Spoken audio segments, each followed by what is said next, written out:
Magandang hapon mula sa DOST Pag-asa. Ito po ang ating update patungkol sa minomonitor natin na Tropical Storm Ada. Yes po, tuluyan na ito na mas lumakas pa in terms of its intensity from tropical depression to tropical storm.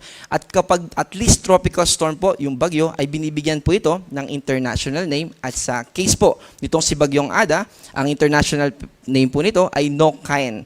Ito po ay salita na galing sa Lao PDR o Laos na ang ibig sabihin ay isang uri ng ibon or swallow. At sa huling update po natin sa lokasyon nitong si Bagyong Ada, ito ay nasa 400 kilometers east ng Surigao City, Surigao del Norte. Ito ay may lakas ng hangin malapit sa sentro nitong bagyo na umaabot ng 65 kilometers per hour at pagbugso o bigla ang paglakas ng hangin sa paligid nito na umaabot ng 80 kilometers per hour. Ito ay kumikilos sa northwestward na direksyon sa bilis na 15 kilometers per hour. Bahagya po ito na mas bumagal as compared dun sa kanyang pagkilos kahapon na umabot ng hanggang 30 kilometers per hour. Para po sa ating forecast track, ito ay mananatili sa northwestward na direction papunta dito sa island ng Catanduanes.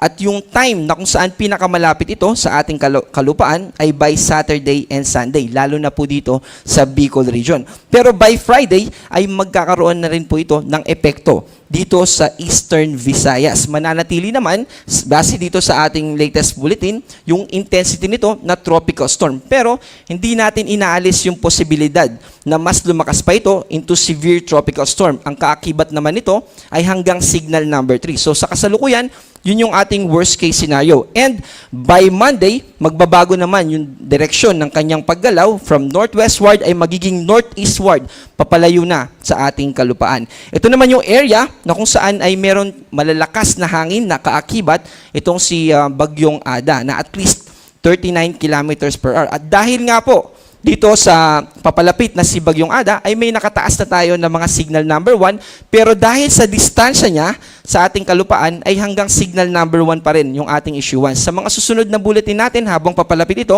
ay magtataas na rin tayo ng hanggang signal number 2. Again, yung signal number 1 po natin makakaranas yung mga kababayan natin sa mga babagitin natin ng lugar na at least 39 kilometers per hour hanggang 61 kilometers per hour. Ang bilis po niyan ay parang nagmumotor tayo sa EDSA. Halimbawa po na medyo maluwag yung trapiko.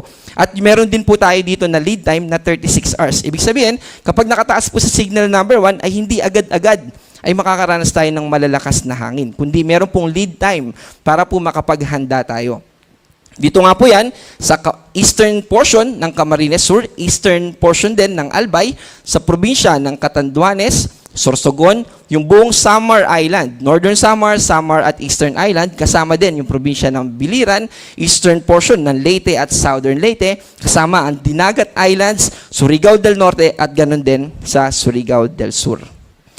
Bukod po doon sa mga nakataas natin na signal number 1, ay may mga lugar naman na makakaranas pa rin ng mga pagbugso ng hangin na hanggang approximately 74 kilometers per hour. Again, iba po yung pagbugso. Ito po yung biglaang paglakas lang ng hangin. So kasama po dyan, dahil sa northeast monsoon ay may mga malalakas pa rin na pagbugso ng hangin dito sa ilang bahagi ng northeastern part ng Luzon. Ganon din sa natitirang bahagi ng Bicol region. Ito po yung mga hindi nakataas sa signal number 1 sa Visayas, sa Caraga region at ganon din sa probinsya ng Davao Oriental. Yung mga pagbugso na yan ay mananatili hanggang bukas at ganon din naman ay unti-unting mababawasan simula Saturday night hanggang sa mga susunod na araw.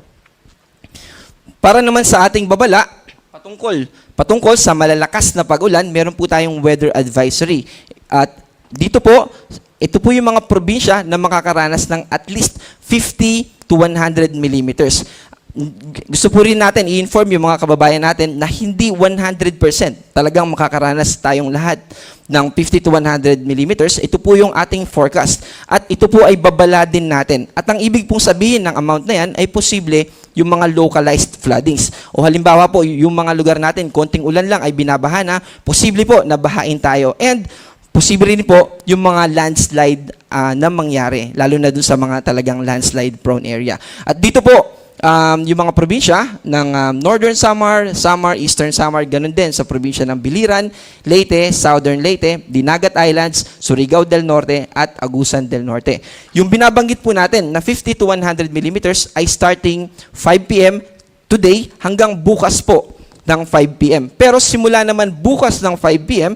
hanggang sa Sabado ng 5 p.m. ay dahil sa paglapit nitong si Bagyong Ada, posible na yung 100 to 200 millimeters na mga pagulan dito sa mga probinsya ng Catanduanes, Albay, Sorsogon, Northern Samar at Eastern Samar. Ang ibig sabihin naman po ng ganitong amount o yung kakibat niya na epekto ay sa isang probinsya, posible yung kalat-kalat na mga pagbaha. Hindi lamang dun sa mga localized na mga floodings, kundi sa ilan pang mga bahagi sa loob ng mga probinsya.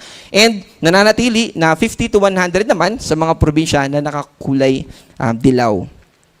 Simula naman sa Sabado ng 5 p.m. hanggang sa Linggo ng 5 p.m. ay may mga lugar pa rin na makakaranas ng 100 to 200 millimeters. Dito yan sa Camarines Sur at sa Catanduanes. 50 to 100 millimeters naman dito sa Camarines Norte at sa probinsya ng Albay. Mahalaga din po na ma-mention natin, yung Albay po kasi ay sa kasalukuyan, naka-alert level 3 pa rin yung Bulkang Mayon. Kaya kung magkakaroon din po tayo ng mga pag-ulan na kahit na 50 to 100 millimeters man po, ibig po sabihin ay posible na magkaroon ng interaction yan doon sa mga ashes na binubuga ng Bulkang Mayon. Halimbawa po may ashes, okay, makakatulong po yun at some point dahil mawawash out yung in terms of air pollution, pero posible naman po yung mudslide o kaya naman ay yung tinatawag po natin na mga lahar. Sa kasalukuyan ay wala pa rin po tayong nakataas na gale warning dahil hindi pa po sapat yung taas ng alon para mag-issue tayo. Pero gusto pa rin po natin pag-ingatan yung mga kababayan natin. Huwag po muna tayong pumalaot, lalo na dito sa eastern seaboards ng Visayas at Mindanao.